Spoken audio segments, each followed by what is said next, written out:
자신을 왕으로 만들어준 반정 공신들의 협박에 못 이겨 사랑하는 조강지처마저 내쫓아야 했던 조선 11대 왕 중종. 그는 겉으로는 신하들에게 굽신거렸지만 속으로는 피눈물을 흘리며 복수의 칼을 갈고 있었습니다. 내 언젠가 반드시 저 늙은 훈구파 놈들을 몰아내고 진짜 왕이 되리라. 오늘 19번째 이야기는 중종의 칼이 되어 조선을 뒤흔들었던 천재 개혁가 조광조의 화려한 등장과 처참한 몰락입니다. 중종은 늙고 썩어빠진 공신들을 견제하기 위해 젊고 깨끗한 인재들을 궁궐로 불러들였습니다. 그 중심에 서 있던 인물이 바로 조선 최고의 천재학자 조광조였습니다. 그는 훤칠한 외모에 타협을 모르는 꼿꼿한 성품, 그리고 왕도 정치를 향한 불타는 이상을 품은 완벽한 선비였죠. 중종은 조광조에게 푹 빠졌습니다. 마치 유비가 제갈량을 만난 것처럼 중종은 밥을 먹을 때나 밤에 잠을 잘 때나 조광조를 곁에 두고 나라시를 의논했습니다. 조광조는 초고속 승진을 거듭하며 단 몇 년 만에 조선 최고의 권력자로 떠오르게 됩니다. 왕의 든든한 백을 얻은 조광조는 거침없이 개혁의 칼을 휘둘렀습니다. 미신을 타파한다며 궁궐의 도교 재단인 소격서를 박살내고 향약을 보급하여 백성들의 삶을 뜯어고쳤습니다. 백성들은 조광조를 살아있는 성인이라며 열광했죠. 하지만 빛이 강하면 그림자도 짙어지는 법입니다. 조광조는 마침내 늙은 공신들의 밥그릇을 발로 차버리는 치명적인 공격을 감행합니다.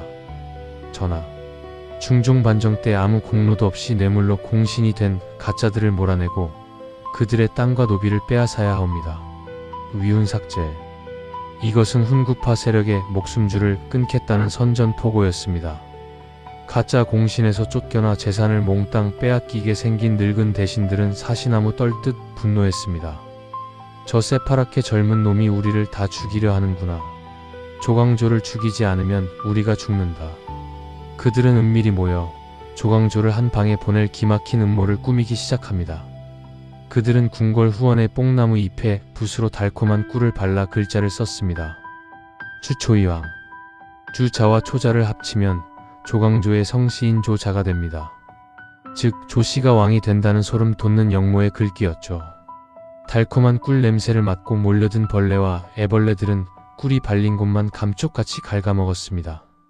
다음날 아침 나뭇잎에는 벌레가 파먹은 주초위왕 네 글자가 마치 하늘의 계시처럼 선명하게 새겨져 있었습니다. 훈구파 대신들은 중종의 후궁이 빈 홍시를 시켜 이 나뭇잎을 왕에게 바치게 합니다.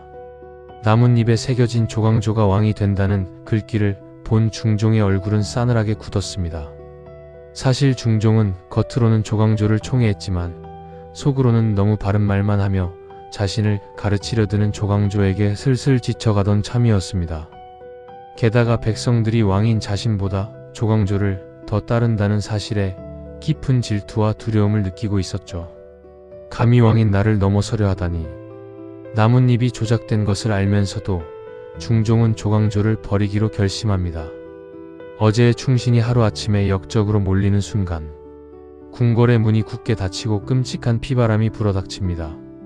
1519년 겨울밤, 잠을 자고 있던 조광조와 그의 젊은 제자들은 영문도 모른 채 들이닥친 군사들에게 줄줄이 체포되어 의금부로 끌려갔습니다. 조광조는 피투성이가 되도록 고문을 당하면서도 억울함을 호소했습니다. 전하, 신이 무슨 죄를 지었단 말입니까? 전하를 뵙게 해주시옵소서. 하지만 중종은 끝내 조광조를 만나주지 않았습니다. 오히려 조광조를 죽이라고 신하들을 부추겼죠. 자신을 위협하던 늙은 대신들을 잡기 위해 조광조라는 사냥개를 실컷 이용해놓고 이제 사냥이 끝나자 가차없이 팽해버린 것입니다. 결국 조광조는 영모제를 뒤집어쓰고 전라도 화순 능주로 유배를 떠납니다. 백성들은 자신들의 영웅이 끌려가는 모습에 길거리로 나와 통곡했지만 조광조의 몰락을 막을 수는 없었습니다. 그리고 유배지에 도착한 지 불과 한 달 만에 중종이 보낸 사약이 도착합니다. 조광조는 임금이 있는 북쪽을 향해 큰 절을 올리고 마지막 시 한 수를 남긴 뒤 담담히 사약을 들이켰습니다. 임금을 어버이처럼 사랑하고 나라를 내 집처럼 걱정했노라. 조선 최고의 천재 개혁가는 그렇게 38세의 젊은 나이로 피를 토하며 이슬처럼 사라졌습니다. 조광조와 젊은 선비들이 무더기로 희생된 이 끔찍한 사건을 역사에서는 기묘사화라고 부릅니다. 권력을 지키기 위해 사랑하던 아내도 가장 믿었던 충신도 가차없이 버려야 했던 비정한 왕의 자리. 왕의 신임이라는 덧없는 권력에 기대었던 천재의 개혁은 결국 4년 만에 허무한 막을 내리고 말았습니다. 다음 시간에는 중종의 뒤를 이은 명종시대, 조선 팔도를 뒤흔든 전설의 의적, 임꺽정의 등장으로 찾아오겠습니다.